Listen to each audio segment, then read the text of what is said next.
Hey everybody, welcome to the Green Gold Challenge. I am so happy that Dina put together this challenge because this is one of my favorite colors.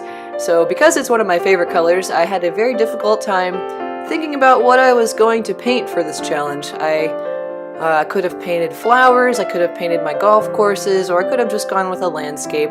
So I ended up thinking about why this color is one of my favorite colors, and it's because it's the color of spring green, when all the leaves are just turning bright green gold and brilliant, and after a gray, dead winter, that is the most beautiful color in the world. So I wanted to pick this landscape.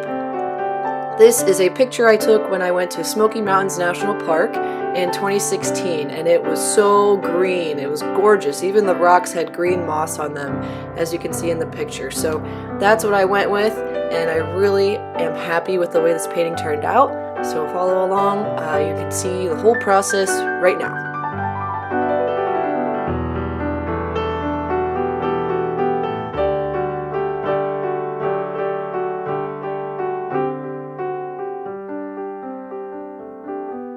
This landscape painting started out like my usual landscape paintings. I wanted to start with the thing that was the farthest away from me. So that sky is like a goldish yellow color, so we started out with that, and then I started working on that shadowy green gray area in the background far behind where the river bends around. So that's the area that I started with, and after I got that done, I started to fill in some more color and move closer and closer with adding more details in the trees, lots of different shades of green.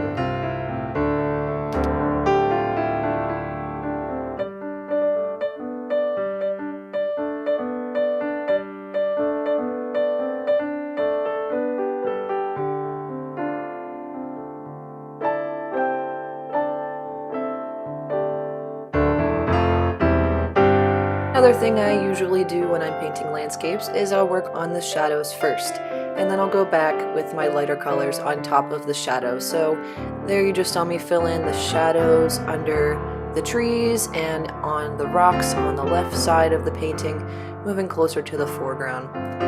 Now I'm just outlining in general where the rocks are going to be. I didn't put them in the exact same spots where the rocks are in the reference photo, but I kept it in general the same. I didn't want to spend too much time trying to make those rocks look perfect because it's a landscape and the rocks could really be anywhere in this landscape. As long as the rocks are larger when they're closer to you and the rocks are smaller when they're far away, just following those basic principles of landscape painting, your rocks can be placed wherever you'd like them to be in the river.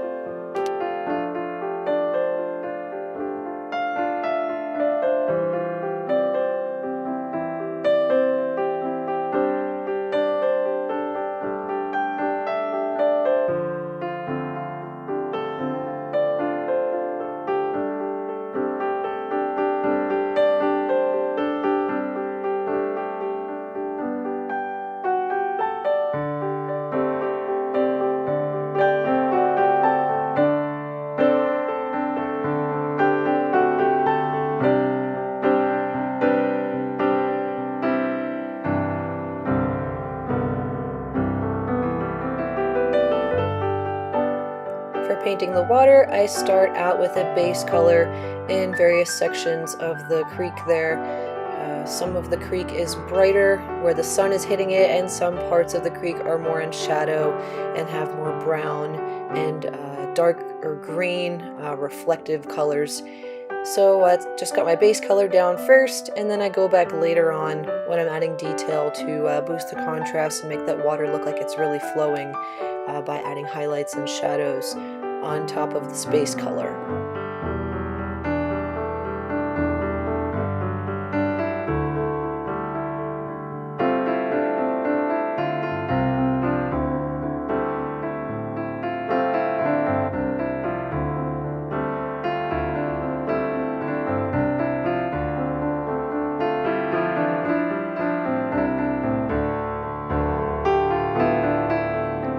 And here I'm beginning to add color to the tops of my rocks that are in the creek.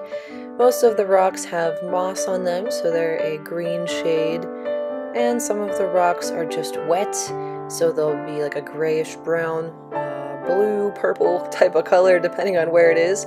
And the wet rocks also have a nice highlight on them where the light is reflecting off of the wet part of the rock. So for those rocks, I just started with a darker base color, and then I'll go back later with that highlight where the rock is wet. And then for the mossy rocks, I just went with a sap green shade for that greenish shadowy color. And then on the brightest parts of the mossy rocks, I added yellow to my sap green, mixed in a little bit of phthalo green in some of them, and some white as well.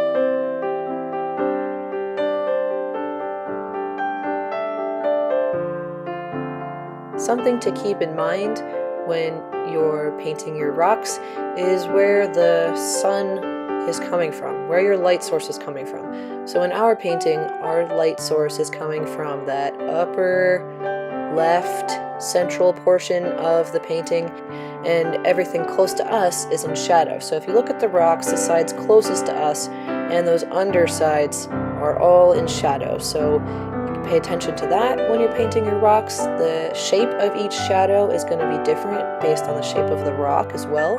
So just try to keep in mind where your light is coming from, how it's hitting those rocks, and where your shadow is going to be based on that information.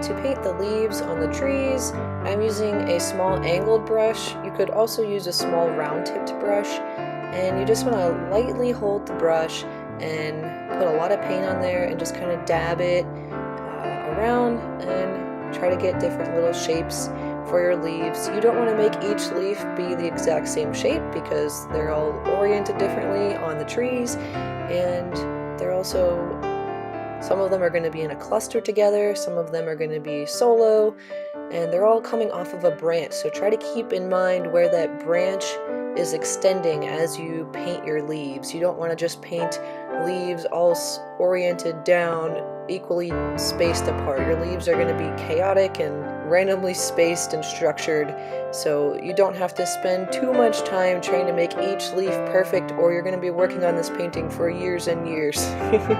So just let the paint brush do its thing, kind of dab it around and let the leaves just form little clusters. And if you feel like you overdid it, you can always go back with a lighter color and make it look like your background again.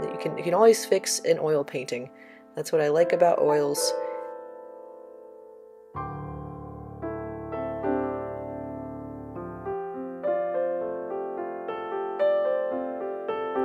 As you saw, for the limbs and the branches of the trees, I was using a very fine liner brush and thinning it down with my Milk Paint Citrus Solvent Paint Thinner, just to get a nice long flowy line without the paint getting stuck and giving me like a bumpy texture. I wanted a nice smooth line, so liner brushes are great for that.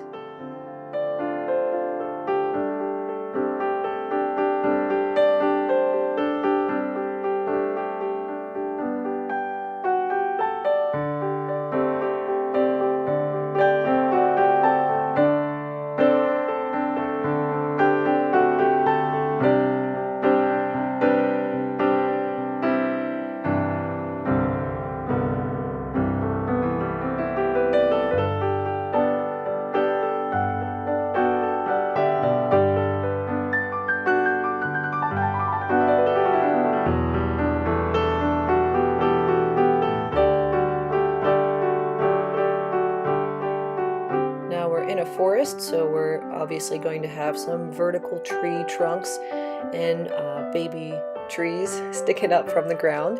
So here I'm starting to add some of those tree trunks extending up into the sky. None of them are perfectly straight vertical lines. Trees in nature will extend and reach out to where they can get the most sunlight. So you very rarely find perfect vertical trees in a forest. You're going to see lots of limbs extending out and reaching out to reach that sunlight for their leaves. So some of them are extending almost horizontally in some areas too. So your tree limbs are just kind of going all over the place, but for the most part going up. And the trees are also going to have leaves in front of them. Some trees that are closer to us are going to have less leaves in front of them, but the tree limbs and trunks that are farther away from us are going to have a lot of leaves and brush in front of them. So the tree trunks farther away from us are also not as thick. The ones closer to us also depends on the thickness of the actual tree, but in general, the trees closest to us are thicker and wider than the trees farther away. The trees closer to us are also going to be darker and more in shadow in this painting because the light source is back behind those trees, so we see more of a silhouette of those tree trunks. So I'm just working on trying to put all these tree limbs in. For now, I'm going to end up painting tree branches and leaves in front of many of them, and then at the end I'll go back on those trees that are closest to us and paint that limb over to make it darker and to show that some of the leaves are behind that tree.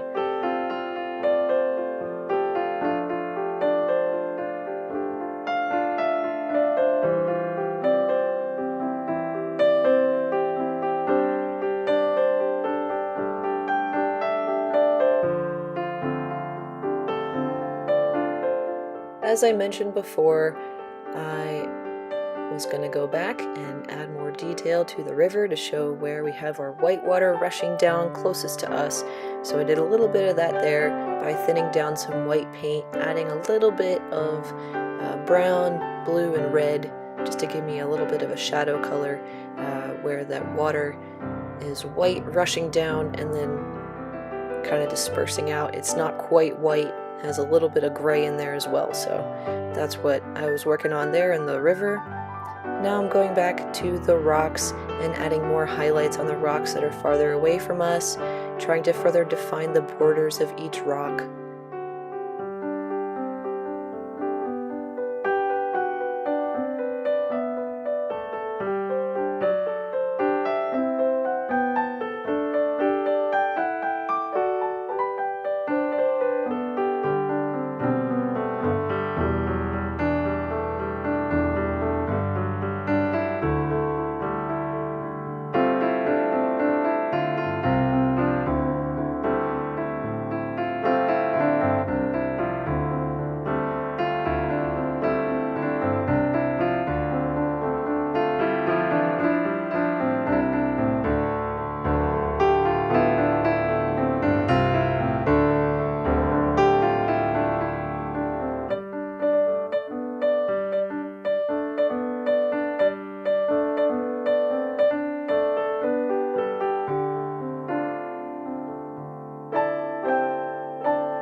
it's time for my finishing touches for this painting.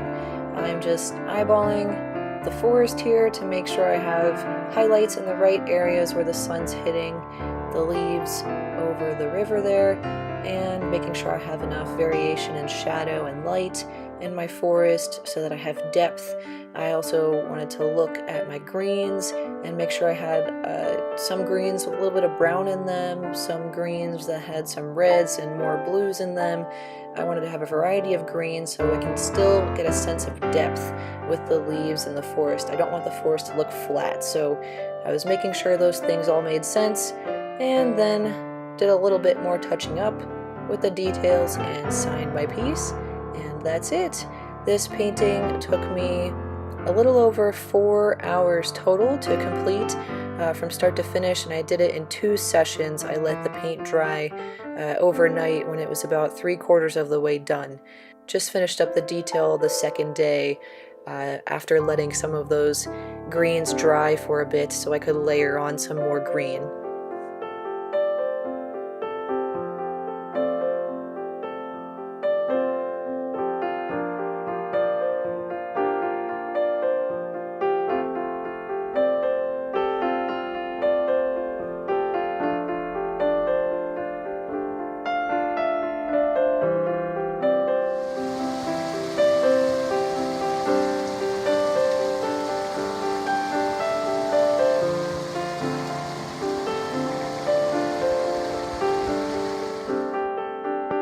Thank you guys so much for watching. I hope you enjoyed this landscape painting step-by-step walkthrough, and please subscribe to my channel. I post painting videos every Thursday, and I'll see you guys next time. Have a good week. Bye-bye.